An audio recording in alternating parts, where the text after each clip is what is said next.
ახალი დეტალები იური ვაზაგაშვილის საქმეში დღეს ადვოკატმა ოფიციალურად დაადასტურა, რომ საქმეში გამოჩნდა ახალი მოწმე, რომელიც 2006 წლის სპეცოპერაციის თვითმხილველია და რომელსაც უმნიშვნელოვანესი მასალები ჰქონდა. სწორედ ამ მოწმესთან დააპირებდა შეხვედრას ვაზაგაშვილი მკვლელობის დღეს.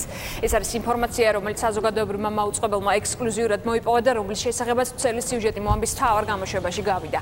პარალელურად ის ვერსიები ხდება ცნობილი, რომელზეც ადგილობრივი მოსახლეობა და დამოუკიდებელი ექსპერტები საუბრობენ. არსებობს არაოფიციალური ინფორმაცია, რომ ასაფეთქებელი მოწყობილობა, რომელიც მოქმედებაში მოვიდა, ქართული წარმოების იყო და ის არ იმართებოდა დისტანციურად.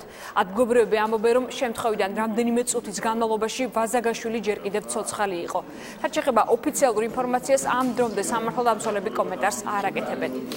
თემაზე მუშაობს თამარ გოგესაშვილი, რომელიც პირდაპირ ეთერში ჩაგორთვება. თამარ, ცნობილია, რომ ამ წუთებში მიმდინარეობს მოწმეების დაკითხვა. ხომ არ აკეთებს ადვოკატი განცხადებას, არის თუ არა თავბარი იმ პირზე, რომლის შესახებაც მათ დღეს ოფიციალური განცხადება გააკეთეს.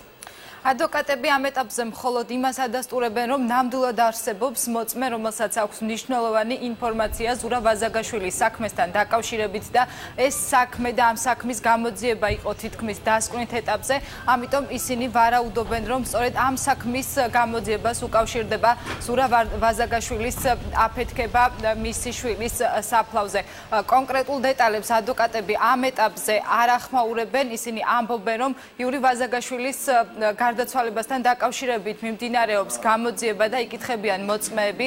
ამ ეტაპზე გამოძიებამ დაკითხა მესაფლავეები, ასევე სავარაუდოდ ის სამართალდამცავებიც, რომელთა საგუშაგოც არის სასაფლაოსთან ახლოს, ასევე ჩატარდა ექსპერტიზები, ექსპერტიზა ჩაუტარდა და დალუქეს იური ვაზაგაშვილის კუთვნილებაში ყოფ ავტომობილს და მიმდინარეობს გამოძიება. თავად ადვოკატები მომხდარს სწორედ ზურაბ ვაზაგაშვილის საქმის გამოძიებას უკავშირებენ. ისინი იმედს გამოთქვამენ, რომ საგამოძიებო მოქმედებები ობიექტურად და სწრაფად წარიმართება. დღეს შემთხვევის ადგილზე კიდევ ერთხელ ჩატარდა ექსპერტიზა და შემთხვევის ადგილი დაათვალიერეს ექსპერტ კრიმინალისტებმა.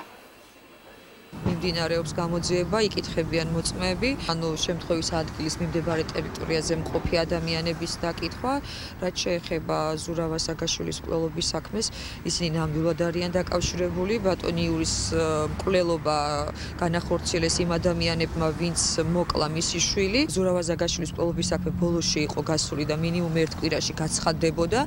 ინფორმაციამ გარკვეულ ეტაპზე გაჟონა ალბათ საგამოძიებო ორგანოებიდან, იგრძნეს საფრთხე იმ ადამიანებმა, რომლებიც აუცილებლად დაკავშირებული იყვნენ იმ მკვლელობასთან და აქედან გამომდინარე მოხდა. არსებობს ასეთი მოწმე, რომელსაც გარკვეული სახის მნიშვნელოვანი ინფორმაცია გააჩნდა. ბატონი იური, როდესაც საუბრობდა ამ თემაზე, ეს იყო სრულიად სიმართლე, თუმცა ამ პიროვნების დასახელებისაგან ამ ეტაპზე ჩვენ თავს ვიკავებთ. აშკარად გამოიკვეთა ის გარემოება, რომ ჩვენ გვაქვს საქმე საბრძოლო ასაფეთქებელ მასალასთან.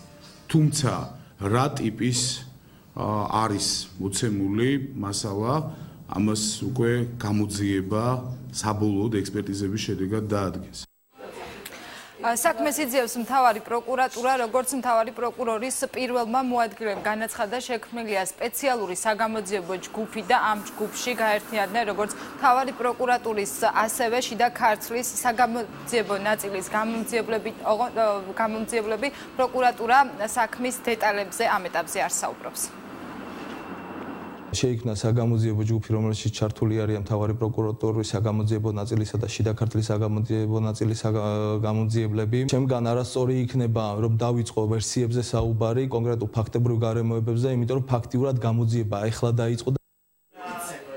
დღეს ადვოკატებმა გაიხსენეს იური ვაზაგაშვილთან ბოლო შეხვედრა, მათი თქმით ისინი მას ესაუბრნენ შაბათს და დაგეგმეს მიმდინარე კვირის საკითხები ზურაბ ვაზაგაშვილის საქმის გამოძიებასთან დაკავშირებით და ადვოკატები გამორიცხავენ იმ ვერსიას, რომ შესაძლოა იური ვაზაგაშვილმა თავი მოიკლა. მათი თქმით ამ ინფორმაციის გავრცელება შესაძლოა იყოს დამნაშავეების ინტერესში. მადლობა, თამარ გოგესაშვილი საუბრობდა მოაბის სტუდიიდან პირდაპირ ეთერში.